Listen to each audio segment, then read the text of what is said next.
Hello, Carol Taylor-Kearney here, and I'm with Michele, Frazier, and Aggie, and we're sitting in front of her two incredibly individual and beautiful artworks, and she's going to explain them to us a little bit. Michele? This piece is called Nocturne. It is made with rolled paper. There's a mask armature underneath with paper rolls that have been cut down and glued on. There are some copper wire pieces here, and everything is paper oriented except for the jute that holds it up in the back. This piece is called Masked Words. If you notice that the pieces that hang down, you can see actual words and words on the face. It also has a mask armature underneath, and all the paper are rolled paper tubes, both magazine paper and newspaper. Yeah. And this one is mostly magazine paper.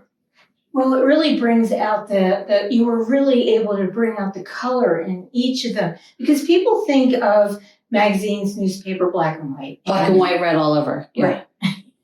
Exactly, just like the joke. And but with the way that you've done this, on the one hand, I see all these beautiful patterns that seem to be part of traditional mask making, and then you're using this contemporary medium of paper, especially magazine and newspaper. How did you come up with that idea? Well, I am an art teacher, and I was looking for projects for my students to do. And I happened to be looking at origami projects, and I wanted things that were simple.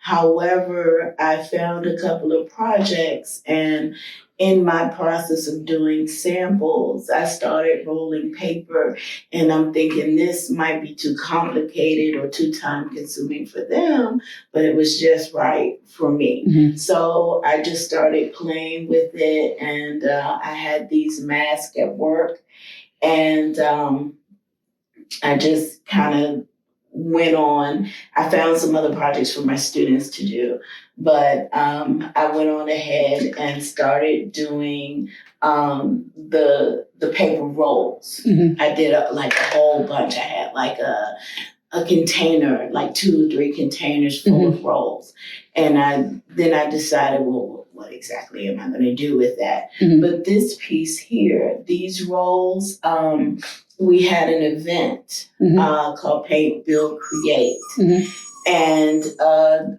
I worked with the teens. So the teens had a project where they would get the paper roll as a base, and they would make the paper cup. It was a paper cup. Oh, and, that's interesting. Since I did the base, the finishing the cup was real simple. It was real easy.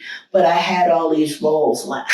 Mm-hmm. So I decided that I wanted to take these and use it as a background for the mask. Yeah, it's so interesting. It's so funny that this is one of the things we've touched on, especially with the papers work artists, is this idea that artists are always like, I'm a collector. And I'm like, guys are actually hoarders.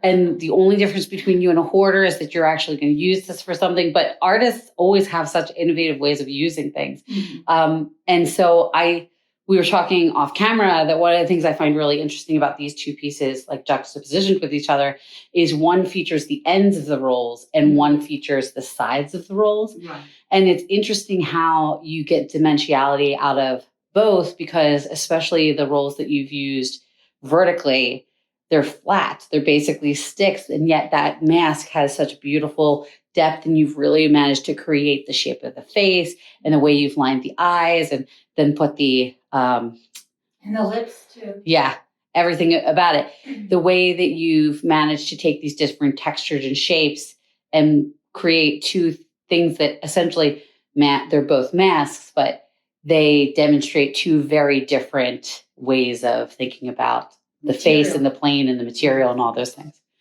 Right. So, well, I mean, it's It's something that came about. They are very time consuming, so would- it didn't happen quickly. Mhm. They happened over a span of months. Mhm.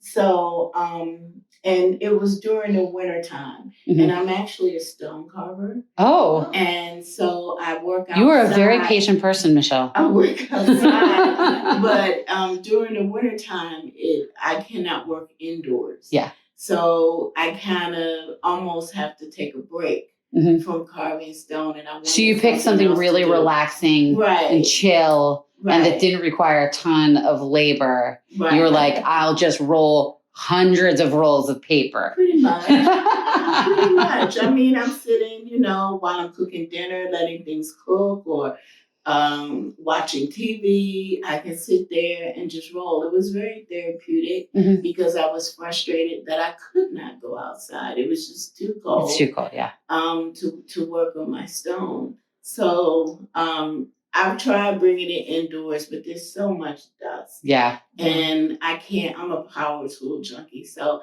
I couldn't use the power tools indoors. Yeah. But I could hand rasp and, sand and everything, which I did try to do. But for the most part, I'm not doing You found another outlet for that energy, which was nice. And teaching is another outlet, but it's their work. It's not my work. Yeah. That's something different, during the day when you're talking to them and getting the students to, implement the project. That's one thing. Mm-hmm. It's about them. Mm-hmm. But when I come home and after I walk the dog, it's really about my work and what I want to do. Yeah. So this took a while, and I mean, I actually have a couple of other pieces that I did while we were off for COVID. Yeah. And I was able to explore further and not use a mask armature. I actually made a mask with paper mache and did that. Or I used a mask template and used tissue paper and made a mask shell that I would build up on. I wanted to kind of push it a little further to, give it some change. Yeah. And explore you're exploring and experimenting with the materiality. Right. I have a question. Go ahead. You can really see that. And on top of that, I look at these and I'm like, this is a person who really understands about anatomy, that you've looked at faces and seen how they come together, because this comes down to the chin and then this around the eyes. And then I'm looking over here, and I wish I could turn it for you people to see. You have to come here and see it at Powell Arts. But all around here, how it integrates all the way back right into that beautiful background that you've created. Right. I really appreciate, your sense of study in doing this. And you even paid attention that you're saying these are on an armature mask. And you know what? You look at the eyes, and the eyes are all there and filled in. I mean, you could be a makeup artist. Well, actually, I do figurative sculpture. Oh, that makes sense, because that means you understand planes. Right. Like the planes of the face. I do figurative sculpture. Most of my pieces are in alabaster. I know we're talking about the paper piece. No, we love hearing this. Most of them are in alabaster, and they're of the female form. Oh. So I either do bust or bodies, or partial bust. And some of them are slightly abstracted. Pretty much like these are. I kind of border on abstract and realism. I mean, you can tell that they're bodies. You can tell that they're females. Right. But they may only be partial parts. You're doing figurative work, not abstracted or portraiture. Right. Yeah. No portraiture. So I probably could, but for some reason, I just don't have patience for that. So, but also I think that one of the things that's interesting about talking to artists is you get to speak to them about what they're exploring in their medium. Mhm. And it's such an insight into like what the details that you are fascinated and enamored with and want to explore. And then we get to explore that through you. Right. So I have a question about when you're composing these. Do you start with an idea? Like, do you plan out a composition first and then you execute it? Or do these build as you go? How are you thinking about using the materials when you start? Well, I mean, it's kind of twofold. Mhm. I mean, just like with my stone carving, I let the stone dictate to me what it's going to be before I carve it. I don't actually plan out a composition. But with the paper pieces, because I'm using armatures, Mhm. part of it is already planned. Because if I have a mask template or I have a tissue paper mask already formed, Mhm. then I'm building up off of that. Yeah. And then I just kind of go with it and I see how things work. That's why they're so time consuming because I take time for placement. I might look at it a couple of days and be like, I don't like it this way. I might try it this way. And I'll lay things out before I actually put them in place. What are you using as your medium to hold everything together? There's tacky glue and hot glue. Okay. Some of this, like on this piece, some of it is actually sewn through. Okay. In the back to give it a little bit more stability. On the back of this one, it's woven paper strips. Okay. Yeah. On the back to make it more stable. Yeah. So I try when I do the paper pieces to use all paper. That's paper so with everything, with the exception of the whatever I hang it with. Well, again, like the little ornamentation, but Right. the substance of it is paper. It's all paper. Which for you as a stone sculptor makes sense because you're working with one singular material. And so I think it's funny that even when you transition to paper, you're talking about, you think of it, the material as a single whole with which you're building. Right. Yeah. Right. And I love the variety that you're getting because we have the small circles and then the larger coils, and we have the long pieces, shorter pieces, and then you have to look at this. But only if you handle it respectfully and gently.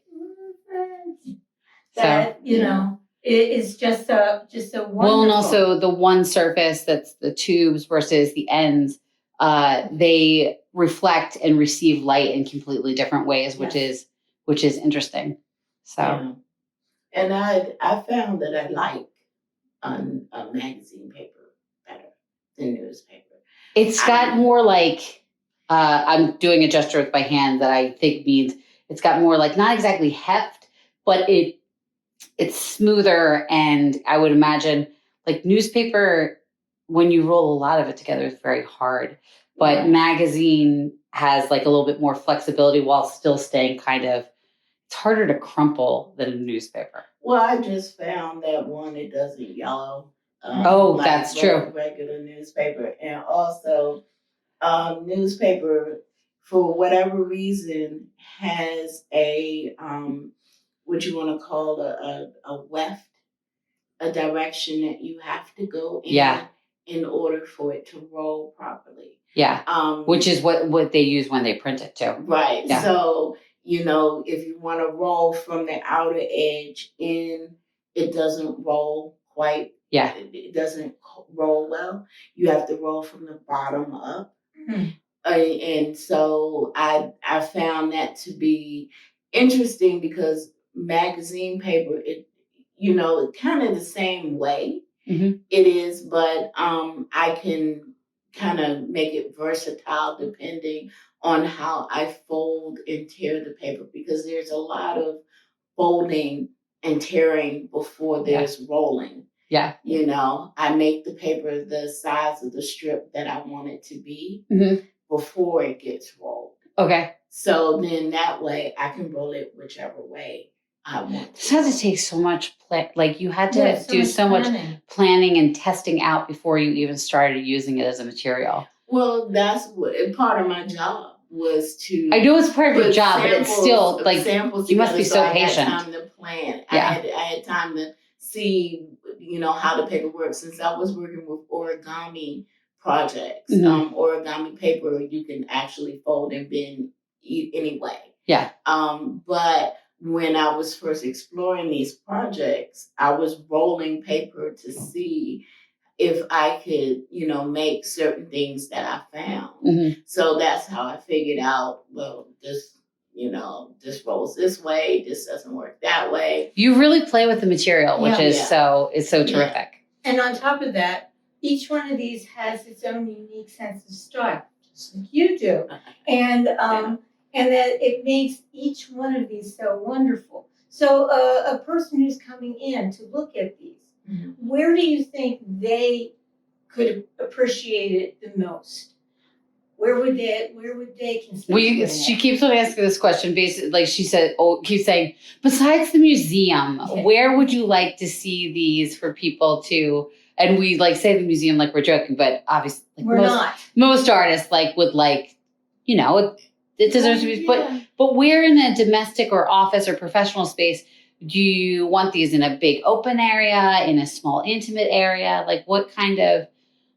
Well, I don't really know, to be honest. I don't think you're a person who's a limiting person. No. I think wherever it feels, I can look at it and it feels comfortable. Yeah. A small intimate space would be nice because then you can come up close. Yeah. And look at it. But if it was in a larger area, I do feel that it could hold its own. It can. Oh, yeah. It's a focal point. So wherever it looks best. I could actually see people getting multiples of these, and deciding on having that special wall where you've assembled a crowd. Right. And office buildings. And they all have their own personality, just like people. Yeah. Yeah. So there's also something nice about that you are making.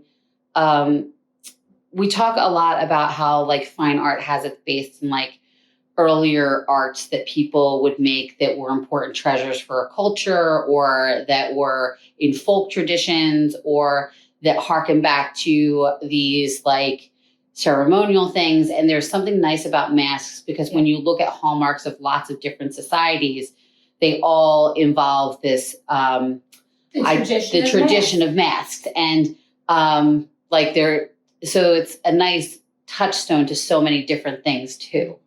So I think they're gorgeous. Did you think about that before you decided that with your student, because you said origami is where you started, and let's face it, the Japanese are known for their masks. So did you think about masks in relationship to the multitude of cultures that do that, or did you just say, hey, you know what, children identify with faces, and they do.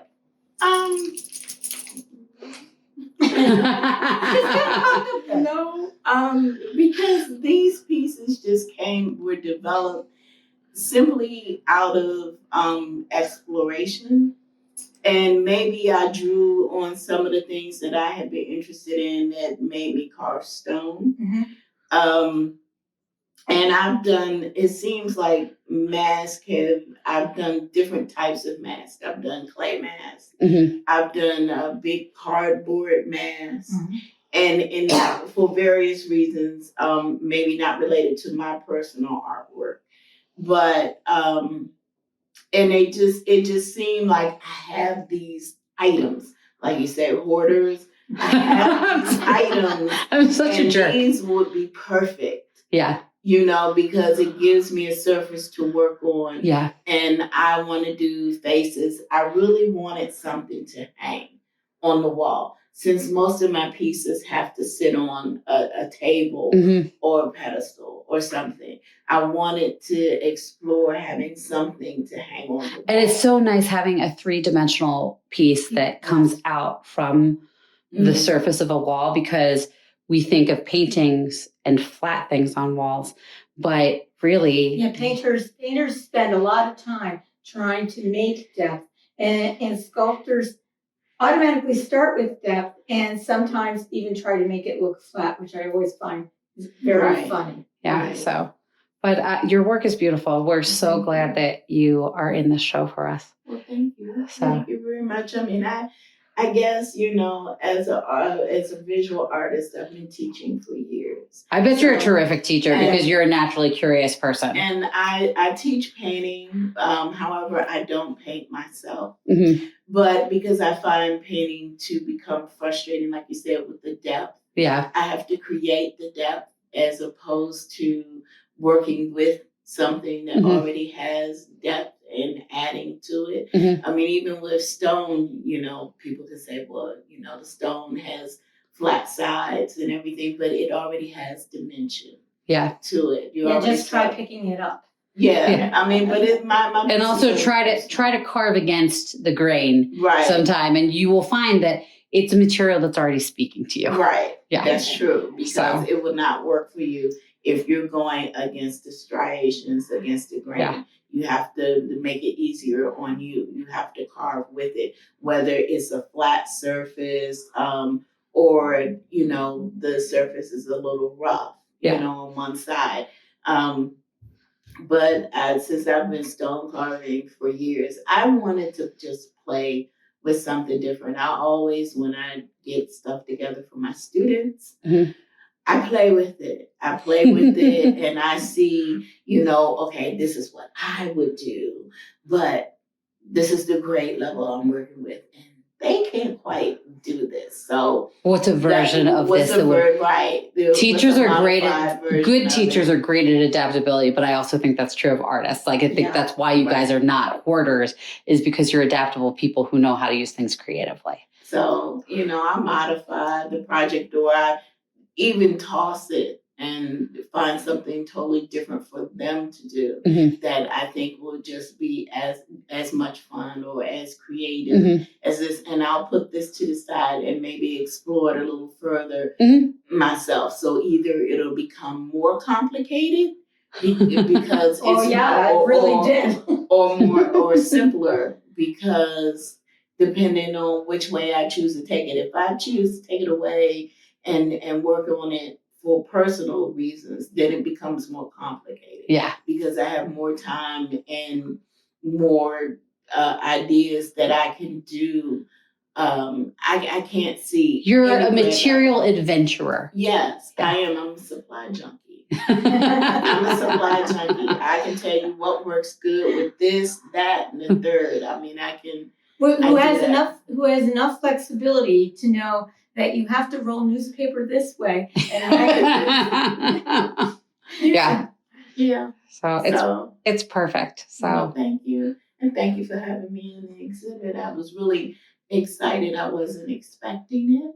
I saw that on your Facebook or Instagram, and I thought, oh, like sometimes when I see that, I think, oh, I wish we would notify people, like we do it in bulk. But as soon as we saw your things come through, we were like, yeah, we knew that like these were going to be an anchor for what we were going to try to put together, because they're just so unique. Like I've seen like people do little small mats and stuff with the like swirling of papers and stuff, but that's really all it is. And what you're doing is so much more complex and interesting. And like, not that I don't like decorative pieces, like I do, everybody does, but these are so sophisticated and interesting and unique.